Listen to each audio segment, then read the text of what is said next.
একটু ভালো করে শুনবেন। বাংলাদেশের বর্তমান ঋণ কত জানেন? 99.3 বিলিয়ন মার্কিন ডলার। আই রিপিট, 99.3 বিলিয়ন মার্কিন ডলার। আর গত বছরে পাচার হয়েছে কত জানেন? 94 বিলিয়ন মার্কিন ডলার।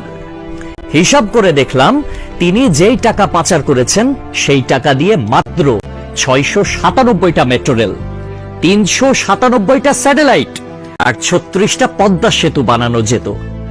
একটা 1000 টাকার নোটের ডাইমেনশন কি, সেটা নিয়ে না হয় অন্য এক সময় আলাপ করা যাবে। ধরুন 11 লক্ষ কোটি টাকা। 1000 টাকার নোট দিয়ে একটার উপর একটা রাখলে এর উচ্চতা কত হবে জানেন? 2750.5 কিলোমিটার। বাংলাদেশের সর্বোচ্চ উচ্চতার পাহাড়ের উচ্চতা কত?